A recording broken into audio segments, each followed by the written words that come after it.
I'm going to talk about a very fundamental change that is going on in the very fabric of the modern economy.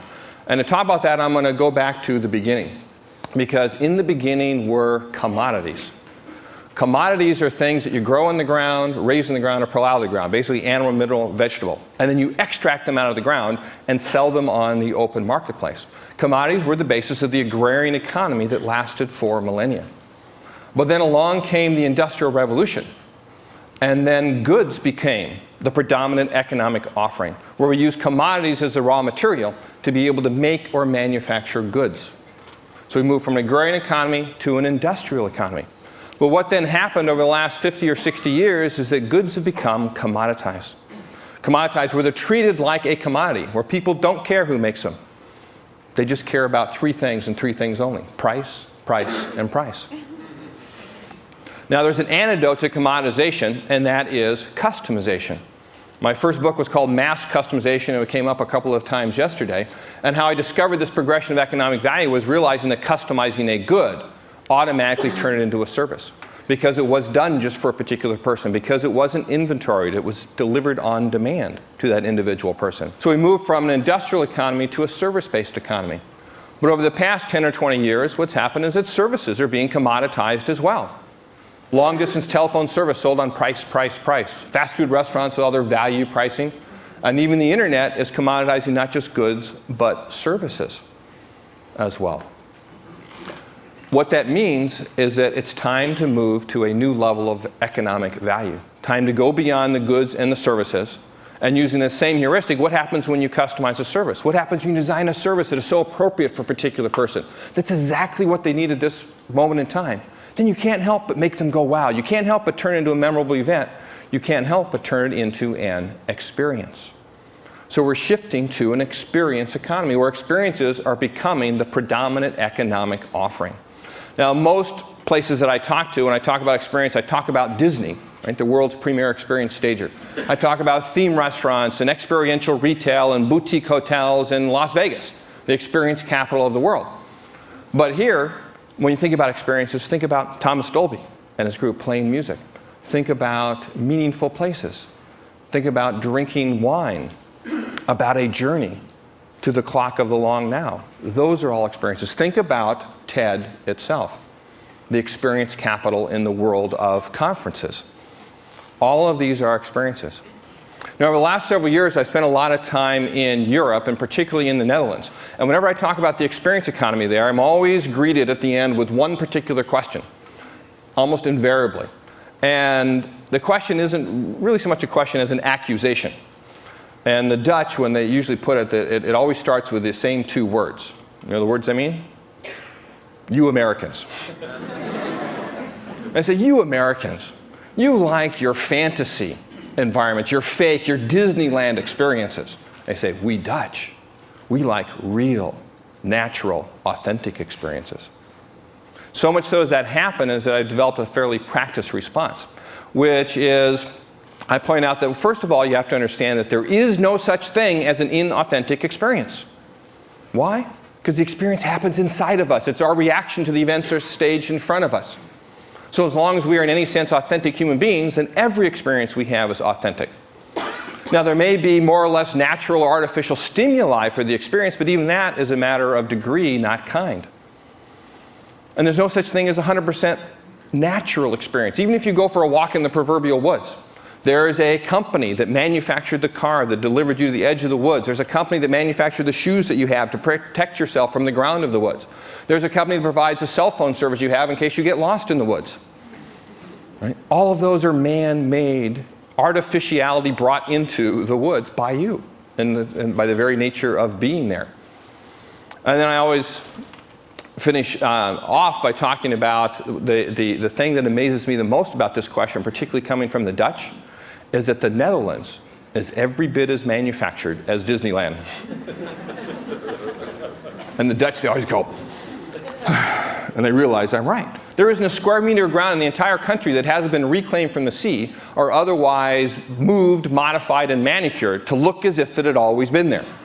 It's the only place you ever go for a walk in the woods and all the trees are lined up in rows. But nonetheless, not just the Dutch, but everyone has this desire for the authentic. And authenticity is therefore becoming the new consumer sensibility, the buying criteria by which consumers are choosing who they're going to buy from and what they are going to buy, becoming the basis of the economy. In fact, you can look at how each of these economies developed, that each one has their own business imperative matched with the consumer sensibility. With the agrarian economy, we're supplying commodities. It's about supplying availability, getting the commodities to market. With the industrial economy, it is about controlling costs, getting the costs down as low as possible so we can offer them to the masses. With the service economy, it is about improving quality. The whole quality movement has risen with the service economy over the past 20 or 30 years. And now, with the experience economy, it's about rendering authenticity. Rendering authenticity. And that's the key word, is rendering. Right? Rendering, because you have to get your consumers, as business people, to perceive your offerings as authentic. Because there is a basic paradox. No one can have an inauthentic experience, but no business can supply one.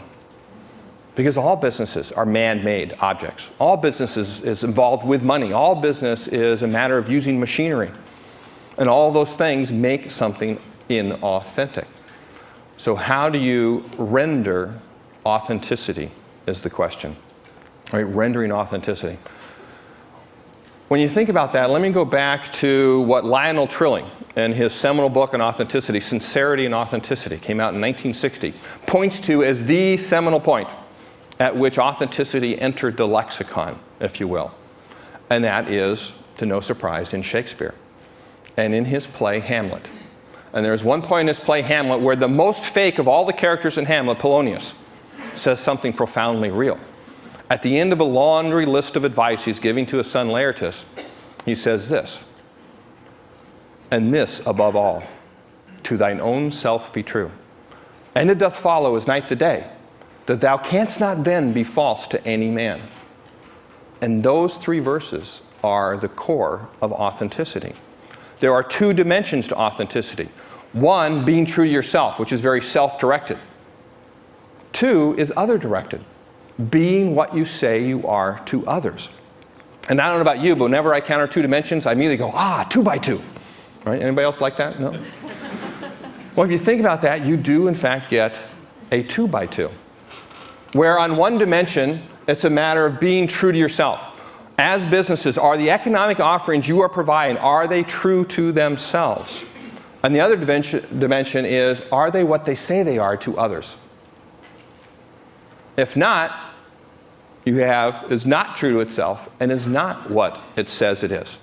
Right? Yielding a 2 by 2 matrix. And of course, if you are both true to yourself and are what you say you are, then you're real. The opposite, of course, is fake. Right now, there is value for fake. There will always be companies around to supply the fake because there will always be desire for the fake. In fact, there's a general rule. If you don't like it, it's fake. If you do like it, it's faux.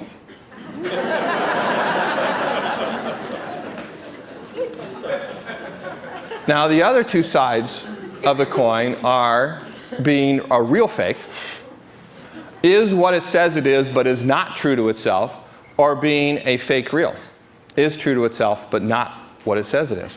You can think about those two contrasts. Both of these are better than being fake, not quite as good as being real. You can contrast them by thinking about Universal City Walk versus Disney World, right, or Disneyland. Universal City Walk is a real fake. In fact, we got this very term from Ada Louise Huxtable's book, The Unreal America. Wonderful book where she talks about Universal City Walk as, she decries the fake, but she says at least that's a real fake, right? Because you can see behind the facade, right? It is what it says it is. It's Universal Studio. It's in the city of Los Angeles. You're going to walk a lot, right? You don't tend to walk a lot in Los Angeles. Well, here's a place where you are going to walk a lot outside in this city, right? But is it really true to itself? Right? Is it really in the city? Is it, you can see behind all of it and see what is going on in the facades of it, so she calls it a real fake. Disney World, on the other hand, is a fake real, or a fake reality. Right? It's not what it says it is. It's not really the Magic Kingdom. But it is, I'm sorry, I didn't mean to, sorry. We won't talk about Santa Claus then.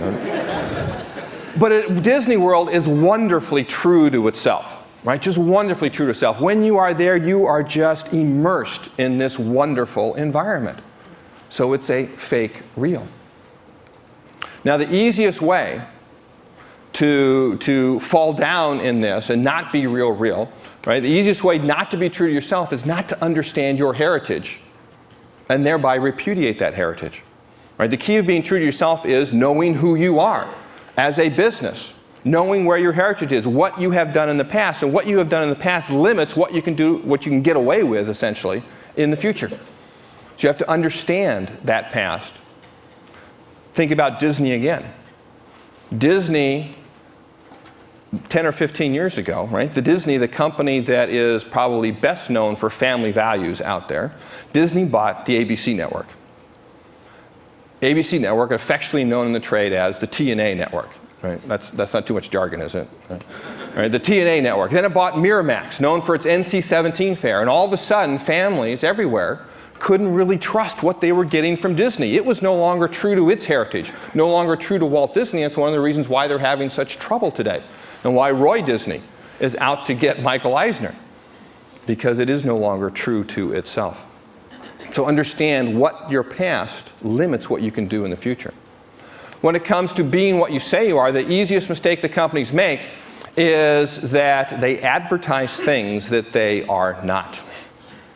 Right? That's when you're perceived as fake, as a phony company, advertising things that you're not. Think about any hotel, any airline, any hospital.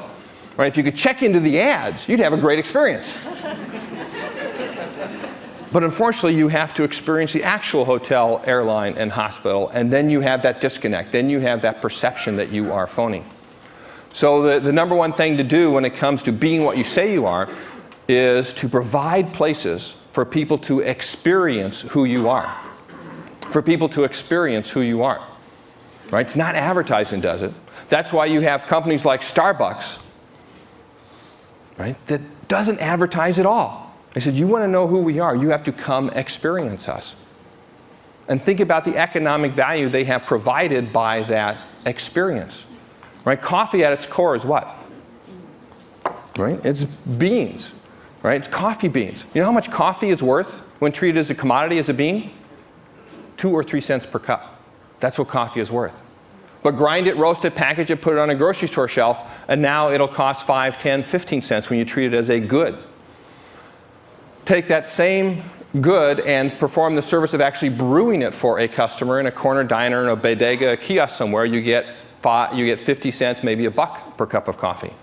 But surround the brewing of that coffee with the ambiance of a Starbucks, with the authentic theater that goes inside of there. And now, because of that authentic experience, you can charge $2, $3, $4, $5 for a cup of coffee. So authenticity is becoming the new consumer sensibility. Let me summarize it for the business people in the audience with 3 rules, 3 basic rules.